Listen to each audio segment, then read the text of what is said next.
உலக நண்பர்கள் தின நல்வாழ்த்துக்கள். ஒவ்வொருவருக்கும் சில நண்பர்கள் இருக்கின்றார்கள், இருப்பார்கள், இருந்திருப்பார்கள். இது நண்பர்களாக கடைசி வரையும் நாம் நண்பர்களோடு உயிரோடு இருக்கும் வரை பழகி கடைசி வரை காலம் செலுத்துவது என்பது சாதாரண விஷயமல்ல.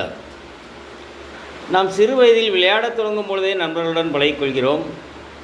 பிறகு வாடகை வீடாக இருந்தால் வேறு இடத்திற்கு மாறுகின்றோம், வேறு சில நண்பர்களை பழகின்றோம். பள்ளிக்கு செல்கின்றோம், பள்ளிக்கு சென்ற இடங்களில் புது புது நண்பர்கள் கிடைக்கின்றார்கள். வேறு பள்ளி நாம் மாறிவிடுகிறோம், நண்பர்கள் மாறிவிடுகிறார்கள். ஆனால் இந்த ஃப்ரெண்ட்ஷிப் என்பது தொடர்ந்து கொண்டே தான் இருக்கும். இவர்களே என்றால் அவர், அவர்களே என்றால் இவர். அதிலும் சிறந்தவர், அமங் தி பெஸ்ட் தேர்ந்தெடுப்பது கஷ்டமான ஒன்று. கல்லூரிக்கு செல்லும் பொழுது மாணவர்களிடையே அவர்களுடைய கேரக்டருக்கு ஏற்றாற்போல் பிடித்த நண்பர்களுடன் மட்டும்தான் சேர்வார்கள்.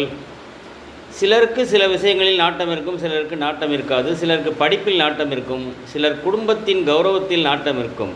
ஆகையால் அனைத்தையும் விகிதாச்சாரப்படி அளந்து பகுத்து ஆய்ந்து நல்ல நண்பர்களோடு பழகி கடைசி வரை நல்ல நண்பர்களை தொடர்பில் வைத்திருப்பவர்கள்தான் உண்மையான நண்பர்கள்.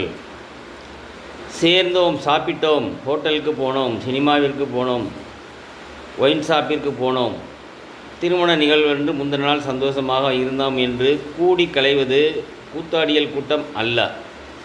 திரையுலகில் நண்பர்களாக நடிப்பார்கள். அந்த படத்தினோடு அவருடைய திரையுலக நண்பர்கள் உறவும் முறிந்துவிடும்.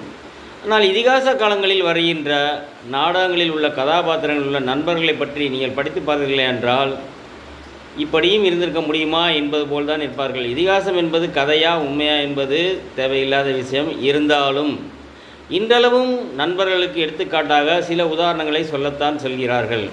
ஆகையால் என்னுடைய நண்பர் அடிக்கடி சொல்வார், இவர் யார் என்று கேட்டால் இவர் டைமிங் ஃப்ரெண்ட் என்பார். ஏன் என்று கேட்டால் அவர் சொல்வார், சில நேரங்களில் வருவார், அவர் வேலை பார்ப்பார், அவர் விஷயம் முடிந்த பிறகு சென்று விடுவார்.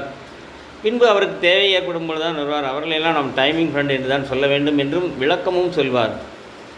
இன்னொரு நண்பர் ஒருவர் இருந்தார், அவர் மேலும் விளக்கமாக சொல்வார். சில நண்பர்களை வீட்டுக்கு அழைத்து வரலாம், சில நண்பர்களை வாசலோடு பேசிவிட்டு அனுப்பி வைப்பதுதான் நல்லது என்பது போன்ற ஒரு உதாரணத்துடனும் அவரும் சொல்வார். ஆகையால் நல்ல நண்பர்கள் அமைவது மிகவும் கடினம், கிடைத்த நண்பர்களை தக்கம் வைப்பது மிக மிக கடினம். நான் இத்துடன் ஒரு ஃபோட்டோ இணைப்பு இணைத்துள்ளேன். 1982களில் நாங்கள் நண்பர்களாக டூர் சென்ற ஃபோட்டோ தான் அது. அதில் இன்றளவும் ஃபோனில் தொடர்பு கொள்கிறோம், விசேஷங்களில் பார்த்து கொள்கிறோம். இதற்கு பிறகு படித்து முடித்ததுக்கப்புறம் பழக்கப்பட்டதற்கப்புறம் தொழில் செய்கிறோம். தொழிலில் புதிதாக நண்பர்கள் செய்கிறார்கள். ட்ரெயினில் செல்லும்போது விட புதிதாக நண்பர்கள் கிடைக்கின்றார்கள். வெளி மாநிலங்களுக்கு வேலைக்கு செல்லும்போது நண்பர்கள் கிடைக்கின்றார்கள். ஆனாலும் உள்ளன்போடு பழகின்ற நண்பர்கள் என்பவர்கள் மிகவும் சிலரே. அப்படி ஒரு நல்ல நண்பர்களை தேர்ந்தெடுத்து அந்த நண்பர்களுடன் துணையோடு எவ்வளவு காலம் இருக்கின்றோமோ அவ்வளவு காலம் ஒற்றுமையுடன் இருப்பது மிகவும் நல்லது. ஒற்றுமை, அன்பு, கருணை இது போன்ற அனைத்தும் நம்முடைய மனதில் ஓரளவாவது இருந்தால் மட்டும்தான் இவை அனைத்தையும் செய்ய முடியும். ஆகவே நான் என்னோடு பழகிய நண்பர்கள் மட்டும் அன்றி தொழிலில், வியாபாரத்தில், பழக்கத்தில் வந்தவர்கள், போனவர்கள், சென்றவர்கள் அனைவரிடம் பழகி ஒரு காலத்தில் சலிப்பு தான் ஏற்பட்டிருக்கிறது. என்னதான் இருந்தாலும் என்று ஒரு குறைப்பட்டு கொள்வது போல் ஒரு மனநிலை இருந்து கொண்டே தான் இருக்கிறது. அது தவிர்க்கப்பட வேண்டும். தவிர்க்க முடியவில்லை என்றால் சொல்லி வருத்தப்பட்டு கொண்டால் வேலை முடிந்துவிடும். ஆகையால் நல்ல நண்பர்களை தேர்ந்தெடுங்கள்.